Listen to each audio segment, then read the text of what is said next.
I'm yet to meet a single membership owner who enjoys cancellations. They are truly the bane of every membership owner's life, but it's very important in your efforts to try to tackle members cancelling that you don't go too far and adopt some of the terrible cancellation practices and processes we're going to talk about on today's episode. Let's dive in. You're listening to the Membership Geeks podcast, bringing you proven practical tips and advice from the leading experts on growing a successful membership business each and every week. And now here are your hosts, Mike Morrison and Callie Willows. Well, hello there. Welcome to episode 358 of the Membership Geeks podcast. I am joined, as ever, by the one and only Callie Willows. Hello there. And today we're talking all about membership cancellations. And this episode was kind of bumped up the list because of a recent experience that Callie had when trying to leave. It was one membership. Two recent experiences. No, two bad experiences with two different big name memberships. Yeah, now of course we are the Membership Geeks. We teach all things memberships. We know, eat, sleep, breathe, all things memberships. And so of course we join a lot of memberships. So we see a lot of the good that is being done in the membership world, but we also see a lot of the bad. And it actually does seem to be you that sees most of the bad. It does. Although in fairness, I'm probably the one that's the joiner. That is true. That is true. So we thought we'd share a bit about that experience and also talk about some of probably the worst cancellation strategies, practices, processes that we see more often than we would like to within the membership space, just so you know what you should avoid, and also just to kind of, I suppose, bring to your attention that maybe there might be some things that you're doing or considering doing that deserve looking at from a different perspective. Yes, definitely. All right. So before we dive in, if this is your first time listening to the show, first of all, welcome. Make sure you hit that subscribe button in your podcast app to ensure you do not miss a single weekly dose of proven practical tips and advice on growing your membership business. If you already subscribe, if you're a long-term listener, you know we love and appreciate each and every second of attention that you give to the show. Keep on listening, keep on supporting. If you've got a second or two to leave a nice, shiny 5-star review, perhaps, then we certainly wouldn't complain. In fact, we would very much appreciate it. If you do leave us a review in your podcast app, be sure to hit us up on social media at Membership Geeks on pretty much every channel. Let us know you've left us a review so we can thank you personally. And we do read each of them ourselves because we like knowing that you guys like what we're doing. Definitely. Yes. All right, so that was all very positive, deliberately, because we're going to start delving into some negative kind of stuff in terms of how some memberships handle cancellations. The dodgy practice, it's not dodgy practices, it's just the questionable approaches, the stuff that actually might seem like a smart idea on paper, but actually when you start to think of things long-term, big picture from the member perspective, it's not the right way of doing things. Yeah. And I think that's where most of these come in. It's from not thinking like a member. Yeah. It's from thinking about how this affects you or what you want versus how is this going to impact their lasting memory of my membership and how likely they are to want to return or recommend me to others. Definitely. And there's elements of a short-term view versus a long-term view.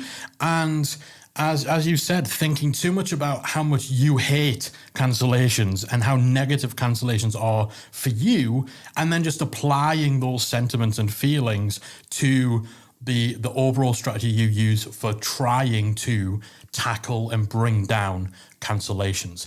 So I would say probably the first thing people get wrong is making it deliberately difficult for their members to cancel. So making it hard for members to actually figure out where do they go to on your website to manage their subscription. Or maybe you have a My Account section of the website, but people can go there and they can do everything except see their billing information, update the subscriptions, whatever. Or perhaps you just don't give people that option at all. You know, some memberships will kind of hide away the ability to cancel. Others will just remove it completely. They won't let people administer their own membership that they signed up for. Or maybe it's making things difficult by putting obstacles in the way of someone who is attempting to cancel, like making them fill an overly long and unnecessarily complicated contact form, or get them into a chatbot where they have a never-ending back and forth conversation with your messenger bot that they just end up losing the will to continue. And they're just like, you know what?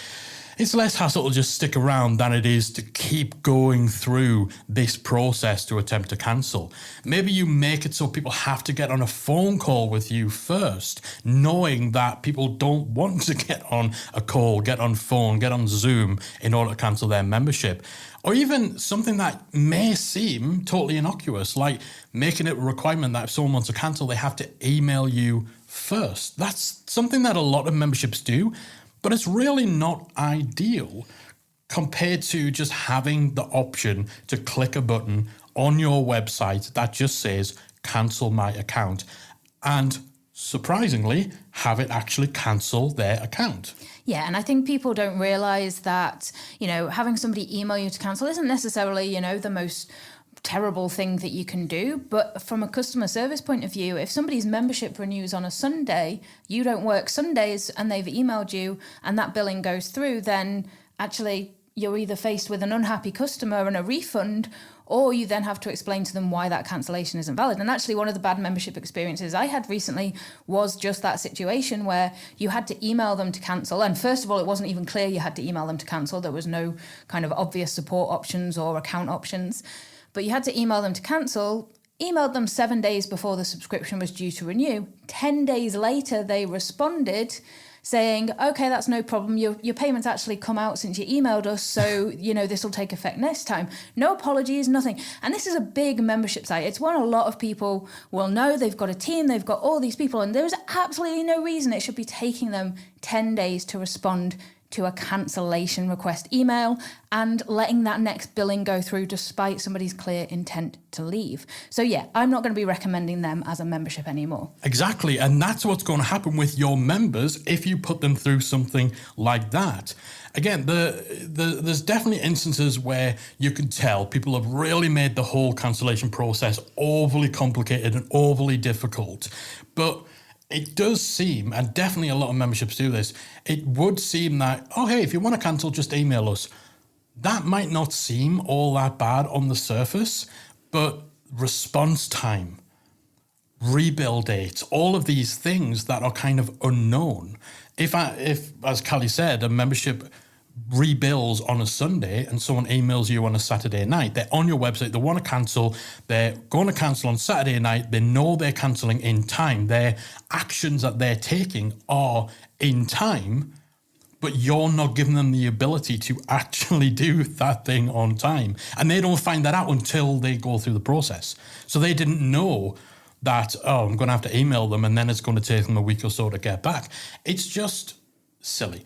And it will cause you more problems in the long run, because if you miss the rebill date, well, really, you should be giving them their money back. In that instance Callie talked about, that membership had an obligation to refund that payment that went out. And so you're having to issue a refund, or you're having to fight with your member about whether they are due a refund or not. So all of a sudden it becomes messy and ugly. If you do issue the refund, then that's going to affect you with your payment processor. Even more, if Callie disputes that payment and files a complaint with the payment processor, with PayPal, with credit card companies, that's going to really hurt you. Why do all of that? It's nuts. This whole approach of making things difficult is just the wrong way of doing things, whether you're deliberately making it difficult or not. There's a great quote from Robbie Kilman-Baxter, author of The Membership Economy, who says, your retention strategy needs to be more sophisticated than simply hiding the cancellation button. And that is very true. And make no mistake, having people needing to email you in order to cancel is basically hiding the cancellation button.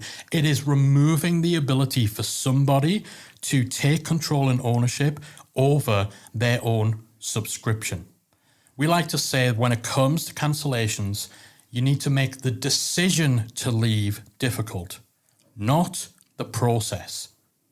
If people are thinking about leaving, it should be the most heart-wrenching thing in the world. They should have to really give it some thought. And ideally, you want them kind of sitting there thinking, I wish I didn't have to cancel, but as opposed to just leaving it till the last minute and thinking, okay, well, if we want to stop people cancelling, we're going to make them do X, Y, and Z. By the time someone's made the decision to leave, it's too late in a lot of cases. Make the decision to leave difficult, not the process. Because you can make your process as convoluted and as difficult as possible, but it won't prevent people leaving if their decision's already been made. Now, often people kind of interject stuff into the cancellation process simply because they want the opportunity to try to salvage things, to turn things around and to convince that person to stay. There's nothing wrong with that. You absolutely should have something in the mix during the cancellation process, either before or after, where you give it a shot. You give it a final shot to try and convince it to stick around, but it shouldn't get in the way. It shouldn't be an obstacle. There are ways of doing this that don't involve throwing up roadblocks for people who just want to cancel. In fact, putting obstacles in people's way is probably going to make them more determined to leave, right? Yeah, and it will definitely sour that relationship with them and make them not want to return. And they won't recommend your site to others who could genuinely get value from it as well. As I mentioned before, the experience I had with cancelling this other membership You site, almost said the name, didn't you? It's a site that we've previously mentioned quite a few times. It's one that I recommend as an example of a successful 7-figure membership site. But I don't do that now because actually that experience of trying to leave was just, I don't want other people to actually have to go through that. Exactly. And if their experience, if that member's experience was 100% positive up to that point, you just ruin it all by having a terrible, terrible approach to cancellations. And right off the bat, you've lost an advocate and you've lost a member and you've lost an opportunity to win that person back in the future. A lot of people who leave will come back in the future, but that won't happen if you pee them off, if you irk them on their way out of the door. Now, sometimes this is a software problem. Sometimes your plugin or your platform is limited and it doesn't have the option for people to self-manage their subscriptions. I would say fewer and fewer platforms and plugins have those limitations now. Like most of them have the ability. Yeah, definitely. It's much less of a software issue these days than it was, 5 years ago even. Yeah, but if you're stuck using software that doesn't have the option for you to let people manage and cancel their own subscriptions, get on to that company about it. It might just be that they have the option, but it's an add-on or something like that. Or if you're early in your membership journey, think about this, factor it into your choice of technology. So it can sometimes be a limitation of software, but a lot of time people do this because they're worried that if they make cancelling easy, then everyone's going to cancel. So there's a little bit of fear and maybe even insecurity around your ability to hang on to your members, which you need to get past. Not every cancellation is negative. You don't know why your member's choosing to go. It's not a personal slight on you. I'm going to steal Callie's phrase here. Cancellation is not condemnation. Trademark Callie Willows. People will cancel their memberships for a number of reasons, and some of them reasons are actually positive. It might be that they've learned what they needed to learn. You've done it. You've helped them get to where they want to go. Often people will cancel for short-term reasons, temporary reasons, a money problem, a time problem, a period they need to take out in order to implement what they've learned and then come back. So someone leaving doesn't mean they're dissatisfied with your site. It can be more of a reflection of their current circumstances. They could love what you're doing, but it just might not make sense for them to keep paying you as a member for the next few months, but they cancel with every intention of coming back in the future. You just don't know, so you can't treat every cancellation as this big scary monster you've got to fight. You cannot avoid cancellations. They're just part of the course when running a membership. They're a natural part of the member life cycle. Yeah, they suck. Yeah, it feels bad when you get that email through saying that someone's just cancelled. But we all deal with them as membership owners. And if you handle cancellations in a positive way, you have a much bigger chance that your members will come back. So again, make the decision to leave difficult, but the process easy. I would say that whole mistake of deliberately making the choice, the process of cancelling difficult is by far the most common and usually the most innocently done. Like, it's usually something that people do without necessarily realising what it's going to be like for the member. But there's certainly some things that are a little bit more questionable. Yeah, definitely.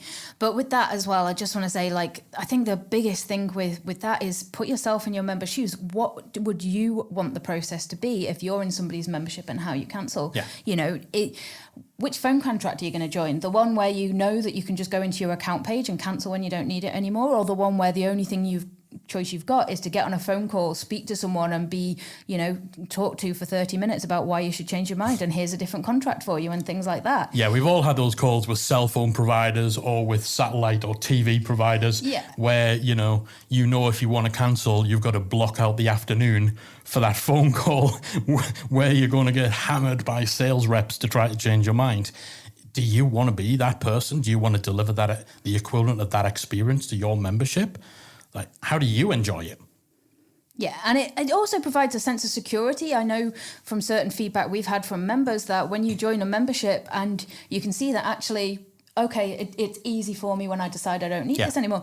There's a certain sense of security that brings of knowing that you're not trapped, that you're not going to have to kind of really be conscious of when you might want to cancel or how you might want to cancel. And it does make members feel more secure to know that it's in their hands. Definitely. If you know where the exit to the room is, then you put it out of your mind because you know, okay, if anything happens and I need to leave, I can see it's easy. I can see where the door is. Great. You don't think about it anymore. But if you're in a room and you can't see any discernible way of getting out of it, that's going to preoccupy your thoughts. You're going to spend the entire time aware of the fact there's no exit. There's no way out. The doorway is barred. So by making it deliberately difficult, by hiding the cancellation button, it can often backfire in so many different ways. So that ended up being quite a long one of the cancellation processes or policies that really need to be avoided. But it is definitely something that we see more membership owners falling foul of than some of these other things we're going to talk about. And it actually ties in with most of the others as well, actually. Absolutely. It's kind of the overriding theme of all of these things make cancellation more difficult for your member.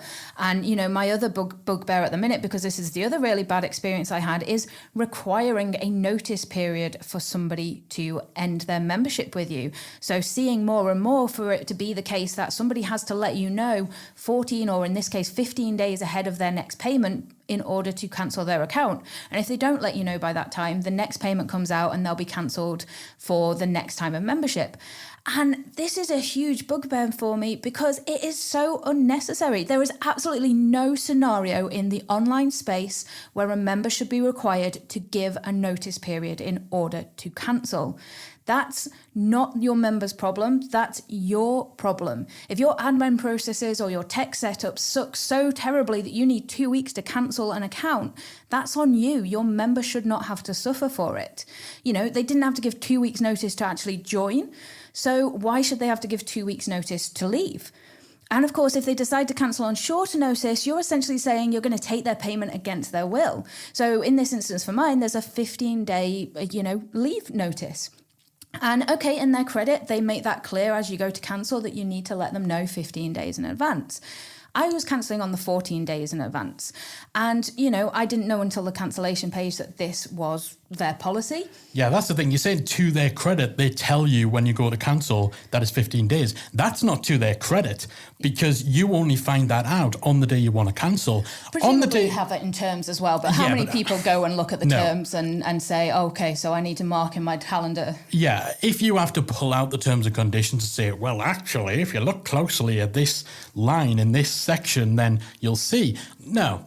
When you go to cancel, your intention is to cancel there and then. And so that is far too late to be finding out you need to give a 15-day notice period. 15-day notice period? What are we doing this by Telegram? I was going to say, it's literally just a button that you either have to press in your membership plugin or your payment processor that stops a subscription. There is no need for days, weeks of advance notice in order to do that. And again, this is actually an 8-figure membership. They've got a huge team. So it's not a one-man band where maybe they've got hundreds of members that they're trying to manage by themselves, which even then that's still an issue. But, there is no excuse for this, and it just creates a really bad experience.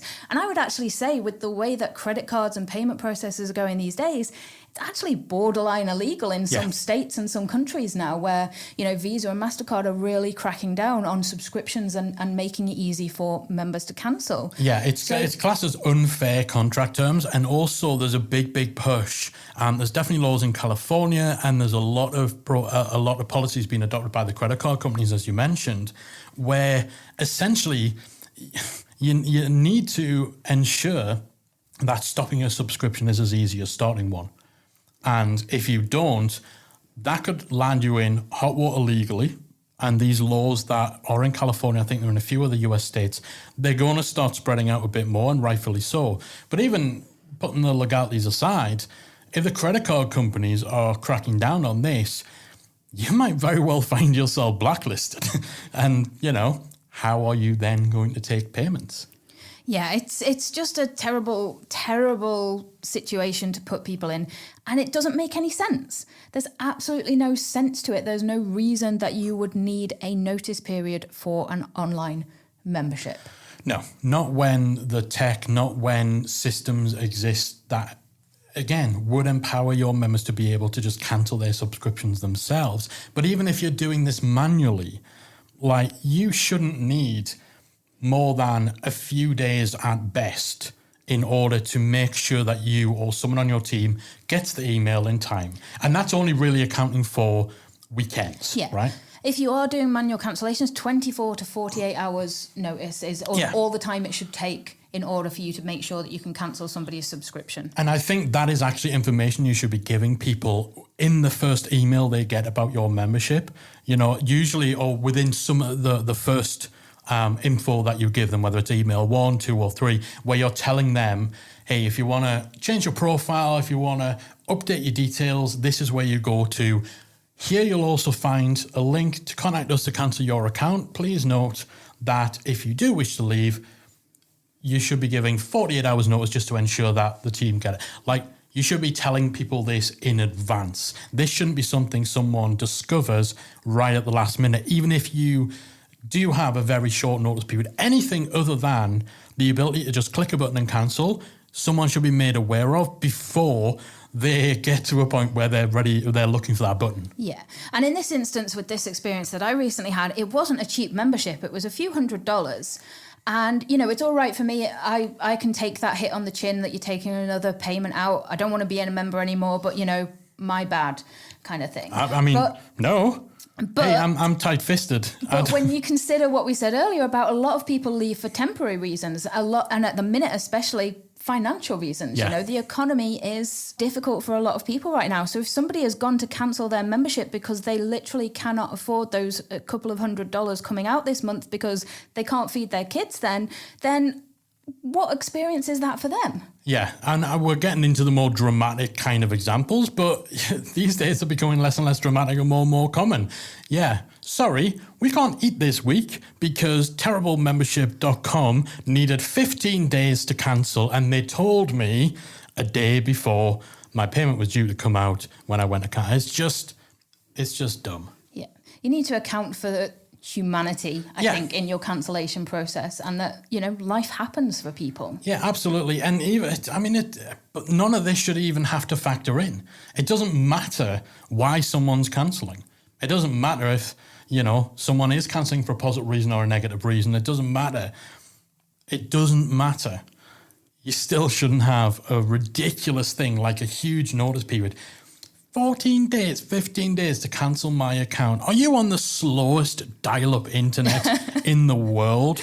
Are you on carrier pigeon? Yeah. Are you going up the International Space Shuttle and it's going to take you a week or two to get up there and get some Wi-Fi? Do they have Wi-Fi on the space shuttle?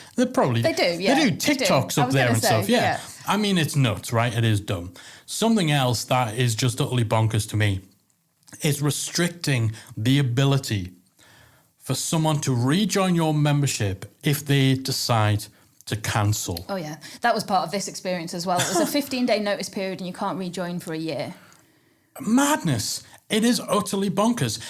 The idea that if someone has the nerve, the audacity to ever leave your membership, then they are forbidden from ever rejoining, or they're on a timeout for a year. They're not allowed to come back.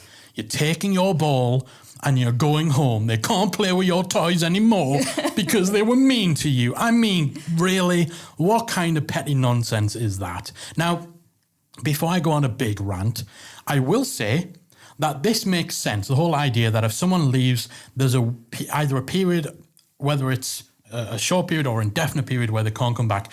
It can make sense if what you're running is less of a typical membership and is more of a coaching program. It's more of a group thing, a mastermind, or if you have a kind of unique setup with your content where you actually deliver a set cycle of content over a 12-month period and it cycles around.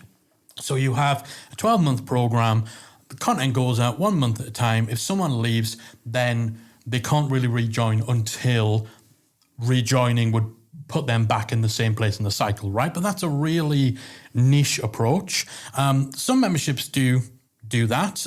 Life Coaching Scholars, for example, they have a very well constructed and thought out 12-month cycle. And so if you leave, you can only come back a year later in order to ensure you pick up at the same stage you left at.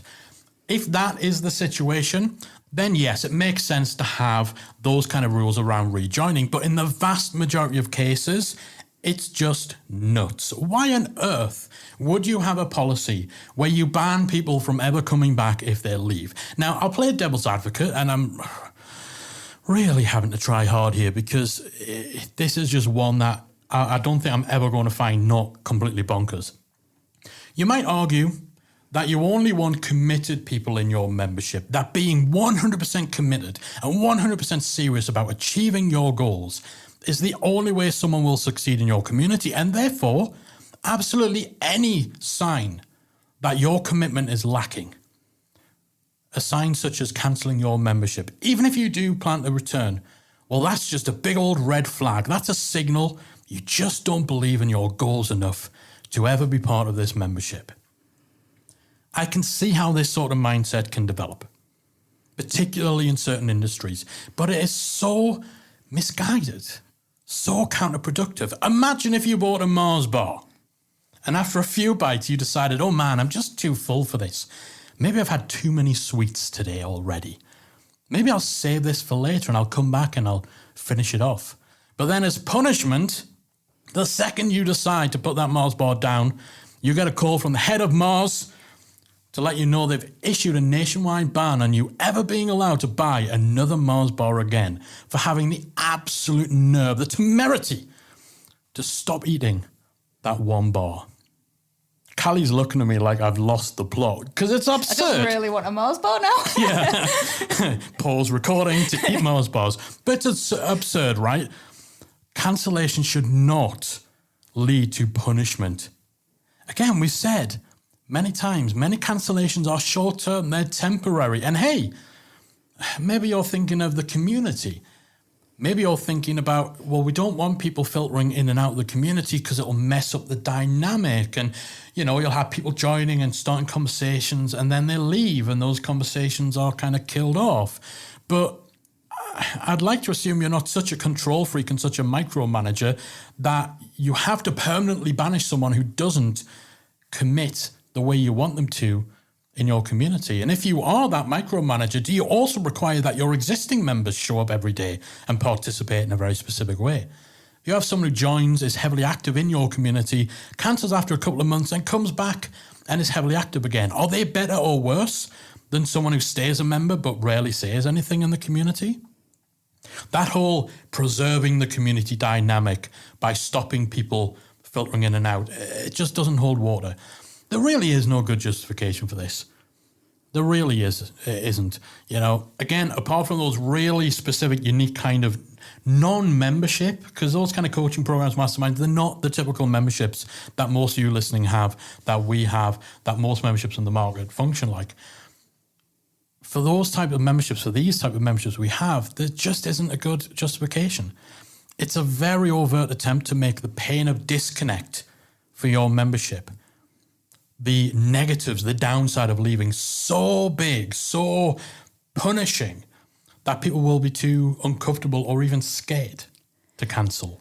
And in my experience, it doesn't work. Like I've been in a membership before where it was a case of, okay, if you cancel, you can never come back. Literally not even a time limit, just you can never rejoin if you cancel. And they even had a caveat that we check. So if you try and re-sign up with a different email address, we will know and we will revoke your access, which is a whole other level of extreme. They need to get a life and find better things to do with their time. And that's a mental issue, sure. Yeah, and you know, and this was a marketing membership, and I'd been a member for a couple of years, and I went to cancel because I just didn't need it anymore. There was always that thing in the back of my head, you know, they might put some new content in, I'll come back in future. But then being met on that cancellation page of, if you click this button, you can never rejoin, that didn't change my mind and make me think, oh, well, maybe I'll stay after all then because, you know, I don't want to be... That just annoyed the heck out of me and made me feel like, okay, so I've been a member for a couple of years, but that means nothing. You're dead to us. Yeah, it is. It's that, you know, it's not even ghosting, it is you're dead to us kind of thing. And it's like, what kind of experience is that for people in your audience who still might have purchased other things from you, who still might have come back, who still might have recommended you? I just don't understand that mindset. No. Again, it's a short-term, fear-driven, scarcity-driven mindset, because when you consider that there will be a good portion of people who leave that will come back, and it might happen several times, you need to be thinking about the longer-term picture.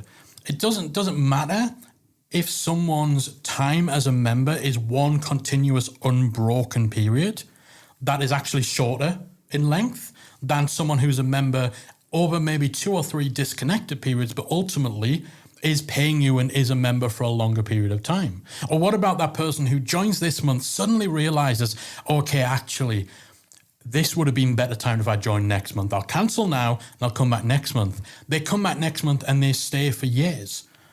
If you've got this kind of policy in place, you're going to miss those members. We have those members. We have people who joined kind of real early on. They maybe stuck around for a month or two. They left, they came back a few months later, and they've been with us ever since. It just happens. You can't expect someone to be with you forever when they join. And I'm sure your members don't think that when they join your membership, they are committing to a lifelong relationship with you. You're not marrying them.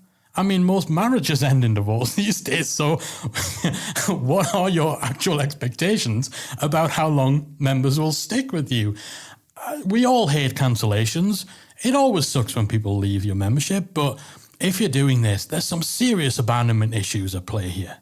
Definitely, really is. Definitely. I feel like we've been on our soapboxes quite a bit in this episode so far. Me especially, I'm normally a little bit more restrained, I think, in my ranting about these kind of topics. But this is something that's close to my heart. And this final option of what you should not do when somebody cancels, yes, it's bad practice, but it's also, again, this is borderline illegal, if not actually completely illegal. And that's actually revoking access to your membership as soon as somebody cancels. So it's important to remember that when somebody cancels, they're cancelling their subscription, the recurring payment element. In most cases, they won't leave it till the renewal date to actually cancel. So at the time of cancellation, they'll still have time that they have paid for left. So you should not, under any circumstances, be revoking their access until that paid time expires. Until that time, until that billing cycle comes around again and payment isn't taken, they are still an active member of your site. If you do revoke access to the content, the community, the member benefits, then you're not giving them what they've paid for. If someone has paid for that month, you have to honour that month unless they come to you asking for a refund. If I join on an annual subscription and I cancel that subscription on day one, unless I ask you for a refund, I have paid for a year of access to your membership and you need to honour that. And some people will do that. Some people don't like recurring payments, especially for longer membership periods like annual or quarterly. Some people will decide from the get-go, I'm going to cancel this so that I don't forget, and then they will carry on with the membership as normal. They're not wanting to actually leave the membership right now. They just want to make sure they're not surprised by the rebill. And there's a big difference between a subscription being cancelled and someone's membership actually expiring. Cancelling a subscription doesn't mean somebody no longer wants to use the remainder of their paid time. It just means they want to stop that future payment.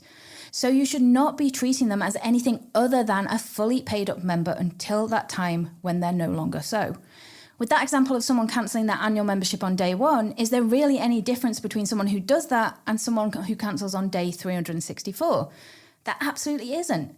Yet some memberships exist where they'll boot you out immediately the second you click that cancel button. Now, in some cases, this is a tech issue. There are some membership plugins that for some reason remove access when the cancellation is actioned and not when it actually kicks in. If that's the case with you, then you need to see if there's an option to change it, and if not, lobby the plugin or platform company you use to change such a ludicrous feature, or change platform completely. But outside of that situation, you absolutely should not be revoking access to your membership or your community based on when someone cancels their subscription.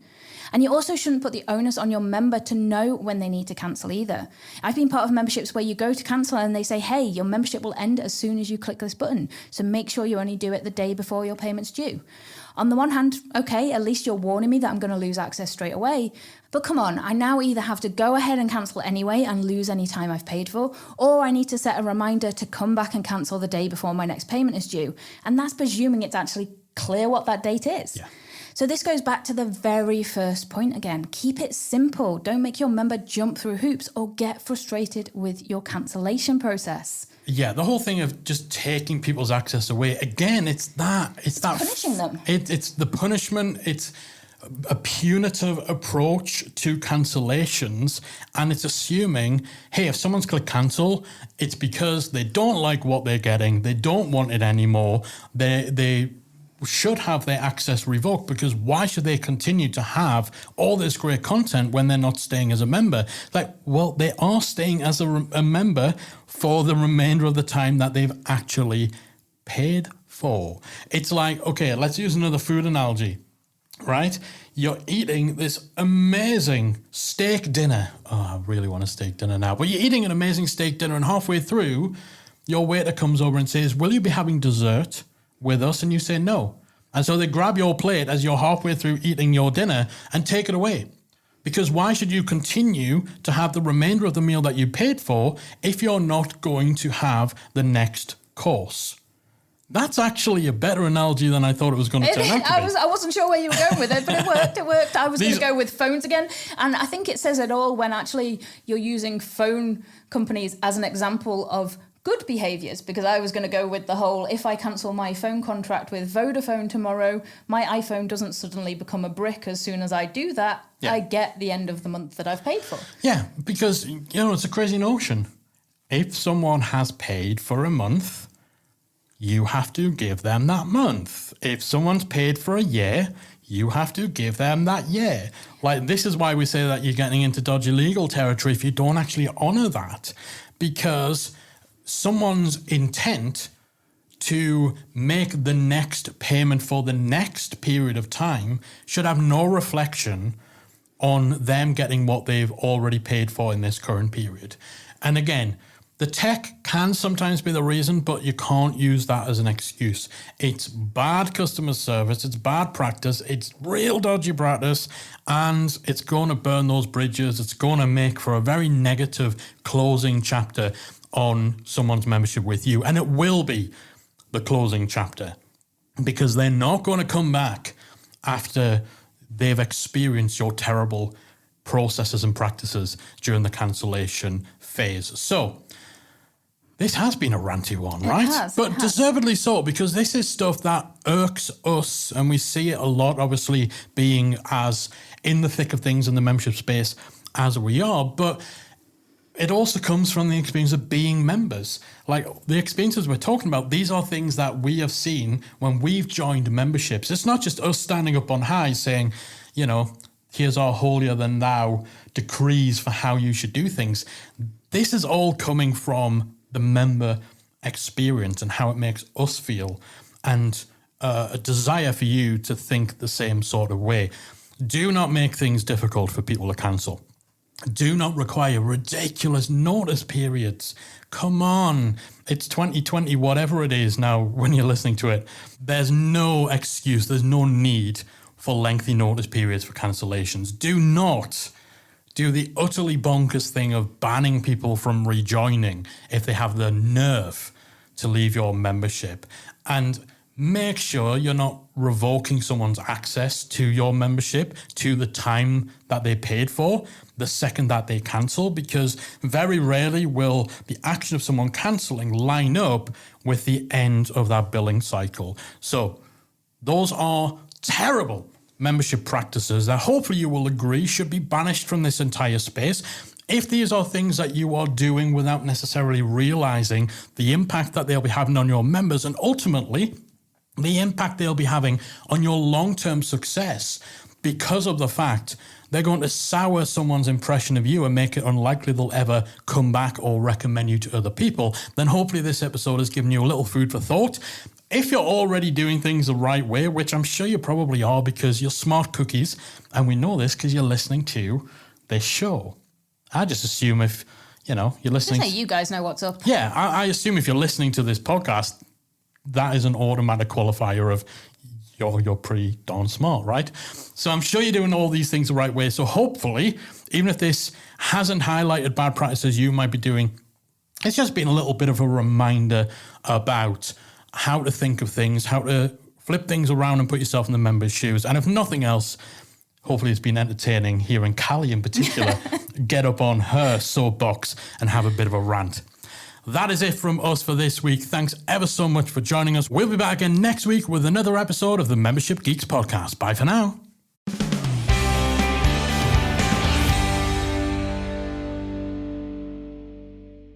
If you enjoyed this week's episode of the Membership Geeks podcast, we invite you to check out membershipacademy.com.